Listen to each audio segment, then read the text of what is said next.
apabila itu di stop tidak menjadi ibu kota negara. Partai Golkar kita akan mengkaji terlebih dahulu kira-kira untung dan ruginya apabila itu di stop tidak menjadi ibu kota negara atau itu menjadi ibu kota provinsi Kalimantan Timur. Kita hitung betul kalau memang dengan situasi kondisi misalnya kita hitung 5 tahun ke depan target pertumbuhan ekonomi 8% itu terganggu dengan adanya program ini, mungkin bisa kita hold atau kita tunda, atau kalau memang terlalu berat kita lihat perjalanannya, mungkin juga usulan dari teman-teman dari Nasdem ya. Inilah salah satu contoh produk hukum yang tidak melewati proses dialog publik yang lengkap. Sehingga dialognya sesudah jadi undang-undang. Dan ketika dialognya sudah undang-undang, siapapun yang kritis dianggap oposisi, siapapun yang pro dianggap pro pemerintah. Kenapa? Karena tidak ada proses pembahasan yang komprehensif yang memberikan ruang kepada publik. Ini negara hukum, bukan negara kekuasaan. Dalam negara hukum, berikan ruang kepada publik untuk membahas sebuah peraturan sebelum dia ditetapkan. Tapi ini nada-nadanya seperti negara kekuasaan, di mana penguasa menentukan hukum. Dan kemudian dari situ kita berdebat pro kon. Kami melihat ada kebutuhan-kebutuhan urgen yang dibangun untuk rakyat. Kalau hari ini kita belum bisa menyiapkan pupuk lengkap, tapi pada saat yang sama kita membangun sebuah istana untuk presiden, di mana rasa keadilan kita? Kalau Pak Anies dengan bahasa yang lebih halus tidak menolak tapi akan menimbulkan ketimpangan baru. Jadi kalau saya balik tanya kembali, terakhir gimana Pak? Posisi terakhir tentang IKN ini. Terima kasih. Ya, posisinya belum berakhir Pak.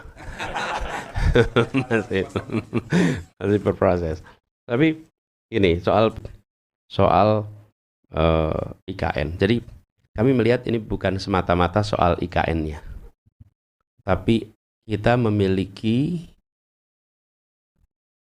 tantangan pembangunan yang banyak dan urgen.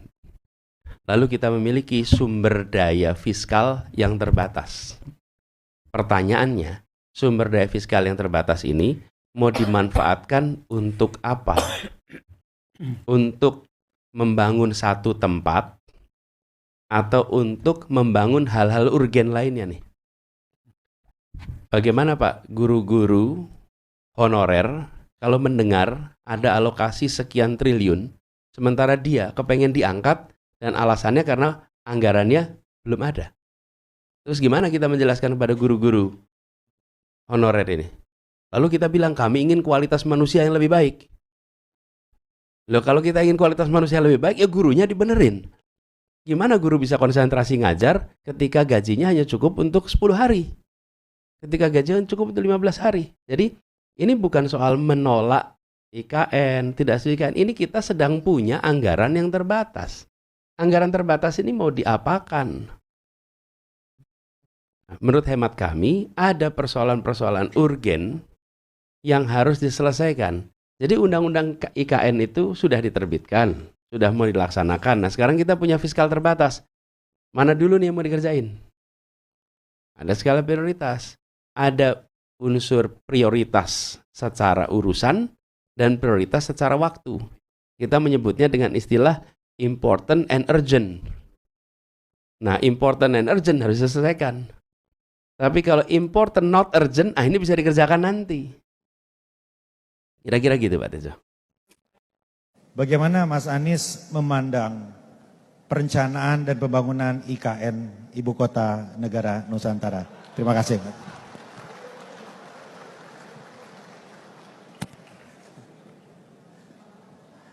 Ini yang bakal jadi headline besok.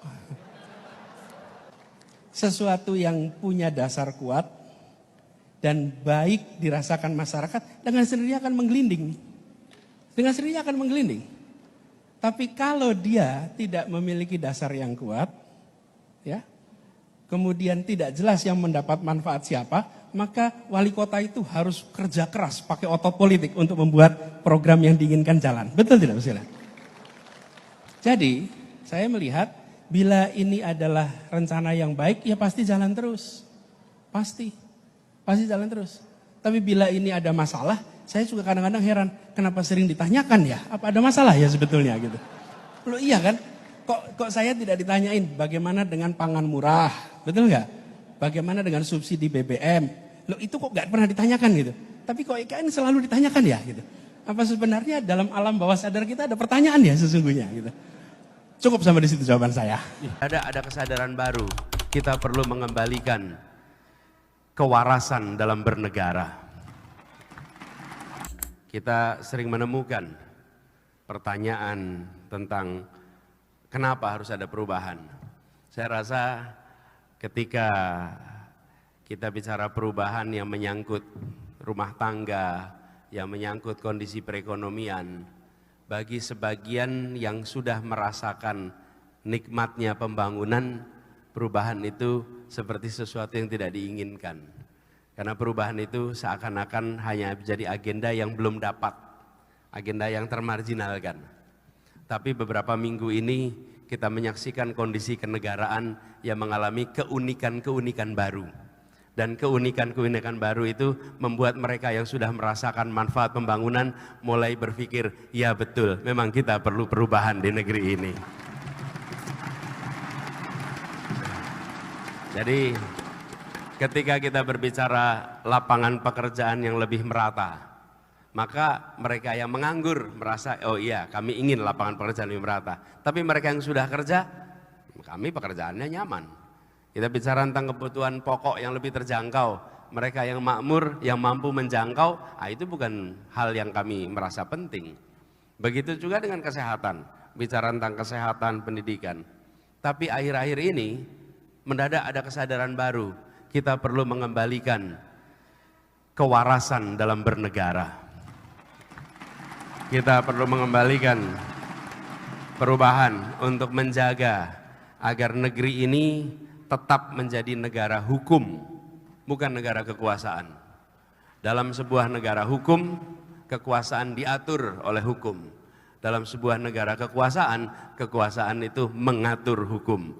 Kita tidak ingin ini berbalik. Dan itulah yang hendak kita perjuangkan sama-sama.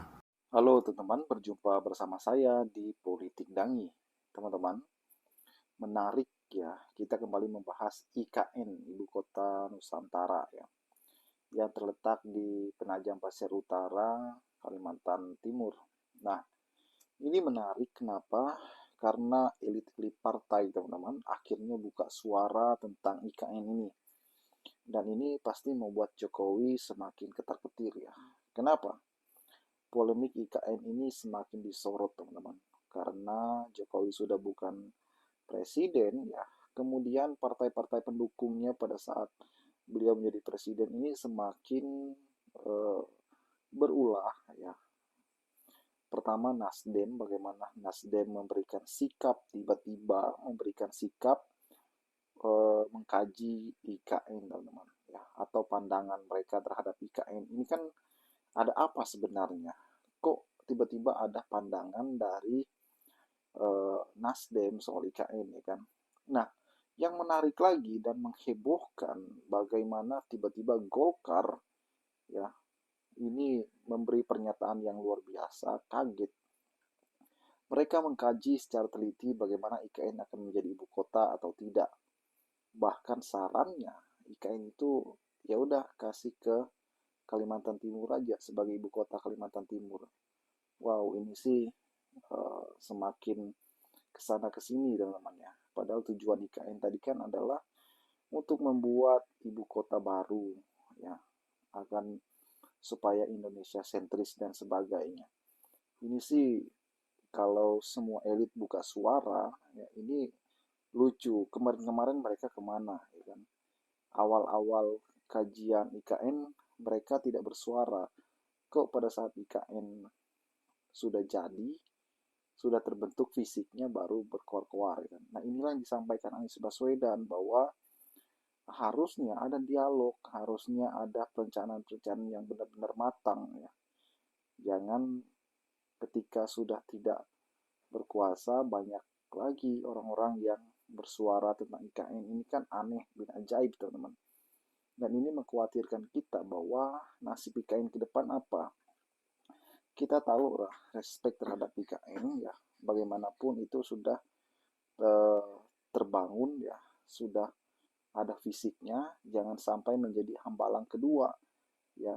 Kita merasa rugi dong ya kalau IKN itu benar-benar kita khawatir nanti tidak jadi ya, menjadi kota mati ya. Walaupun mungkin kita berbeda pandang politiknya sebagainya, tapi karena IKN ini sudah jadi ya, kita harus mendukung ya. Jangan sampai pemerintah lalai sehingga tidak dilanjutkan ya kan. Yang ada nanti negara yang rugi, masyarakat yang rugi. Bagaimana menurut kalian?